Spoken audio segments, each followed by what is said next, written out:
Et bonjour à tous chers amis et bienvenue sur cette nouvelle vidéo dans laquelle je vais vous faire un petit comparatif entre ces deux vaisseaux de la gamme Starship Collection. Alors pourquoi la comparaison de ces vaisseaux-là pour les connaisseurs? Je pense que vous me voyez arriver à 3 km à la ronde. Et pour ceux qui connaissent pas, ce sera l'occasion de de découvrir peut-être des informations. Alors d'une part, donc on a ce vaisseau-là qui est sorti, je ne sais plus quand, très honnêtement, j'ai pas été regardé, mais il me semble qu'il est sorti l'année dernière. Et celui-ci qui est sorti en début d'année, n'importe quoi, en janvier 2026. Donc on a d'une part le croiseur du général Grievous. Alors il est officiellement appelé vaisseau amiral de Grievous et du comte Dooku. C'est le vaisseau amiral de Grievous, hein, clairement. Et d'une part, on a ici un croiseur d'attaque de la République de classe Venator. Alors, celui-ci a un nom vu que c'est un vaisseau bien spécifique, vu que c'est celui de Grievous, et c'est le vaisseau dans lequel le chancelier Palpatine est kidnappé. Et d'une part, on a juste un représentant des croiseurs d'attaque, donc les Venator, hein, la classe Venator, à ne pas confondre avec le deuxième vaisseau qui lui ressemble un peu, qui est un de classe Acclamator, donc qui est un plus petit croiseur et qui sert surtout en fait au déploiement de troupes lors des opérations. Alors, concrètement, donc ici on a un classe Venator et pour information, après une petite recherche, la main invisible est un croiseur d'attaque séparatiste de classe Providence. Donc voilà, Providence Venator. Alors, par facilité, je vais peut-être être amené à le dire le Venator, parce que voilà, c'est comme ça qu'il est appelé sur la boîte du set, alors que celui-là, c'est bien la main invisible. Donc, ne m'en voulez pas. Ceci étant, on peut quand même peut-être lui trouver un nom. Alors, c'est 100% tiré de mes réflexions personnelles, j'ai pas été vérifier l'information sur Internet, mais partons du principe que ce croiseur-là, dessus, il y a Obi-Wan et Anakin. Il y a une probabilité non nulle pour que ce soit le vaisseau d'Anakin Skywalker. Et coucou, je suis en plein montage et j'espérais qu'entre l'enregistrement et le montage, j'aurais la réponse. Et malheureusement non, je n'ai pas encore fini mon marathon Clone Wars. J'ai seulement attaqué le début de la saison 7. Donc je peux pas confirmer ce que je vais dire après. Mais je pense sincèrement qu'on peut se dire que c'est le résolu. Donc n'hésitez pas à me le dire en commentaire si je fais une erreur ou si j'ai vu juste. Donc sur lequel est postée la 501e Légion et l'amiral Yularen qui s'occupe de la flotte. Donc il y a des chances que celui-ci ce soit le résolu, je pense. Être en train de me refaire les Clone Wars, c'est souvent, sauf erreur de ma part, le résolu c'est le croiseur d'Anakin. Donc il y a de fortes chances que Obi-Wan les rejoint dessus avec la 501e, qui est une légion qui est des plus performantes grâce aux tactiques d'Anakin. Donc ce serait peu étonnant que même en fait la légion d'Obi-Wan ait rejoint le vaisseau d'Anakin. Bon voilà, c'est une théorie, mais je trouve ça marrant de me dire que si ça se trouve, c'est purement et simplement le résolu sur lequel donc on a Anakin, Obi-Wan et quand même l'amiral Yularen. Sur le comparatif, je vous les compare, je vous parle d'Obi-Wan, Anakin, tout simplement parce que comme vous avez pu le voir durant les phases de montage, on retrouve un petit clin d'œil ici, et je vais vous mettre la deuxième caméra, ce sera plus simple. On a ici donc le Jedi Starfighter donc d'Obi-Wan et d'Anakin Skywalker, juste au moment où ils s'emprêtent à embarquer pour la seconde bataille de Coruscant, parce que oui, hein, dans l'épisode 3, pour ceux qui n'ont pas vu Clone Wars, la bataille de Coruscant, si on suit au film, effectivement c'est la première, mais Clone Wars a étoffé tout l'univers de la guerre des clones, et c'est en réalité la deuxième bataille au-dessus de Coruscant, la première étant bien moins épique certes, hein. La première étant avait pour but, si je me souviens bien, de purement et simplement empoisonner les gens en fait, et d'essayer de zigouiller tout le Sénat galactique. Mais c'est donc plus une bataille sur Terre et non pas dans les airs. Dans les airs, hein. Et donc ici on a la main invisible, donc le croiseur de classe Providence du général Grievous. Alors j'arrive pas à vous le montrer, hein, je ne suis pas au premier test, mais on les voit furtivement ici. Avec la lumière, je vous la mets pas parce que sinon c'est une horreur. Juste là, vous voyez qu'il y a comme des pièces.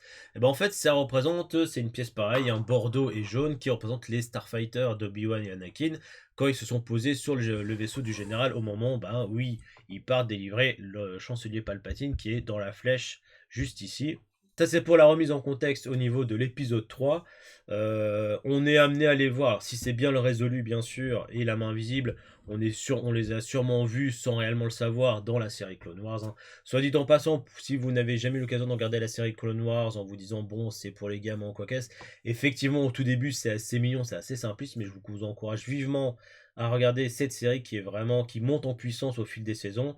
À partir de la saison 3, on n'est plus du tout sur une série vraiment pensée pour les enfants.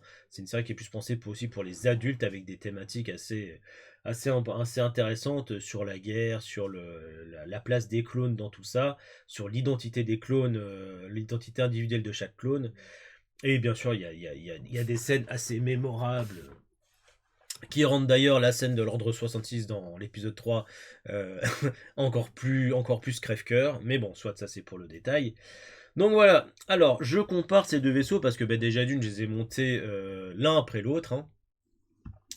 Et je dois bien admettre que malgré tout, malgré le fait qu'ils soient, donc on est sur une échelle assez similaire, hein, quand je les mets côte à côte, alors ça se voit pas sur la petite caméra, mais quand je les mets comme ça, voilà, ils font sensiblement la même taille. On est sur une échelle similaire, et il faut bien admettre que malheureusement, je trouve, hein, le Venator s'en retrouve sort gagnant de la confrontation parce que l'échelle ne met pas en valeur les classes Providence. Alors si vous n'avez pas les vaisseaux en tête, ce qui était globalement mon cas, hein, parce que j'ai pas tous les détails, mais c'est qu'en fait sur toute la partie dorsale, vous avez bon nombre d'antennes, et il y a plein de petits détails, d'où les petites pièces comme on a ici, hein. Mais il y a beaucoup plus de détails sur le dessus du vaisseau, et là il faut admettre que même la passerelle de commandement qui est représentée par cette pièce verte et cette pièce là, bah c'est un peu léger quoi, c'est un peu léger. J'ai clairement du mal à m'imaginer que c'est littéralement sur. Alors j'ai un doute, mais sur une des parties un peu avant ici ou là. Attendez, je vous le montre mieux. Donc sur cette partie ici ou là, que Grevous détruit la baie vitrée pour s'enfuir sur la coque du vaisseau et pour aller dans les navettes de secours. Voilà, c'est vrai que j'ai un peu du mal à m'imaginer ça quand on voit qu'il y a quand même deux pièces qui représentent les Jedi Starfighter. Alors, bien sûr, c'est de l'ordre du détail, c'est de l'ordre du clin d'œil. J'en tiens pas réellement compte, mais alors je vous ai montré là, non, ils sont ici. Euh, mais voilà, c'est vrai qu'en termes de détail, celui-ci, ben malheureusement, même quand on le prend, on l'enlève de son socle,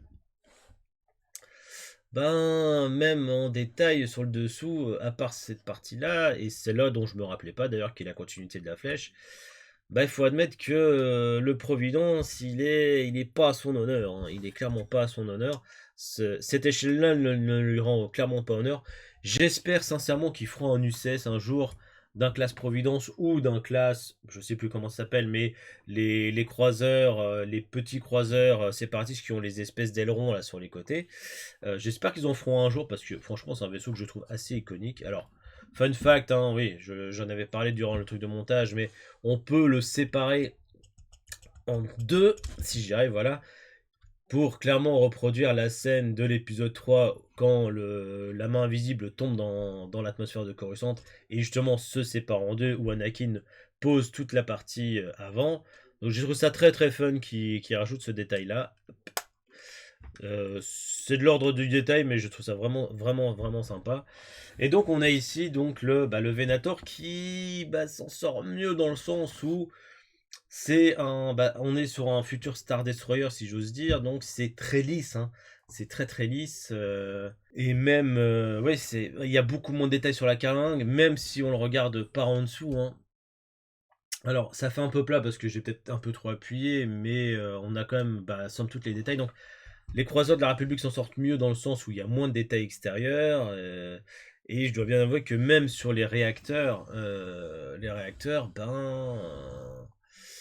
alors certes, il me semble par contre que les Providences en ont aussi sur les côtés, enfin, ils en ont quelques-uns supplémentaires. Et là, ils n'ont pas pu être mis alors que sur le Venator, ils y sont tous, hein, ils y sont tous, j'ai un peu vérifié. Ils y sont tous. Donc, en termes de design, je trouve le Venator mieux abouti que le Providence, donc que celui-ci. Et je trouve ça un peu dommage, hein. Je trouve ça clairement un peu dommage. Même si, quitte à choisir, celui-là, je trouve il restera sûrement dans ma collection, là où celui-ci, il risque de vite retourner en boîte, enfin en boîte en plastique et rangé au box. parce que, le kiff est là, mais je l'ai construit hier et il est chouette, mais je trouve qu'il manque de détails malheureusement. Et malheureusement, c'est pas de la faute du concepteur, c'est l'échelle qui veut ça, hein. Une échelle déjà, si on avait un vaisseau qui ferait la taille des deux combinés, donc on aurait déjà la partie arrière ici et la partie avant, et là il y aura déjà beaucoup plus de détails sur le dessus. La flèche serait bien sûr bien plus imposante. Enfin, il y aurait plein de choses qui feraient que ce serait quand même une meilleure tête.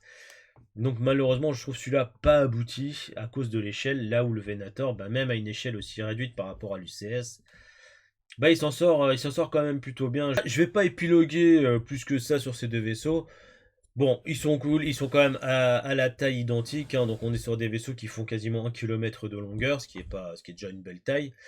Mais clairement, je trouve le Venator, personnellement, je trouve le Venator bien plus sympa et malheureusement plus abouti grâce au fait qu'il y ait moins de détails, mais je trouve vraiment la partie arrière démente et bien respectueuse du truc.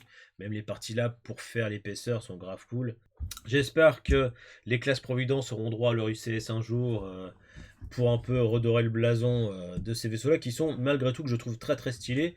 Et j'aimerais beaucoup qu'ils sortent l'équivalent, on va dire, de l'acclamator, si j'ose dire, avec ceux qui ont vraiment les petites ailes latérales là. J'adorerais l'avoir parce que voir ce que ça donnerait, mais j'adore beaucoup le design. Donc clairement, hein, le Venator l'emporte. Donc dites-moi ce que vous en pensez en commentaire, les amis. Vous avez le droit de ne pas être d'accord avec moi, bien sûr, ce n'est que mon avis, hein. Mon avis ne vaut pas plus que les autres. Voilà, mais en tout cas, j'ai une nette préférence pour le Venator, donc dites-moi ce que vous en pensez en commentaire, mettez un like si ça vous a plu, abonnez-vous, et je vous dis à bientôt pour de prochaines constructions et de prochaines vidéos. Ciao ciao!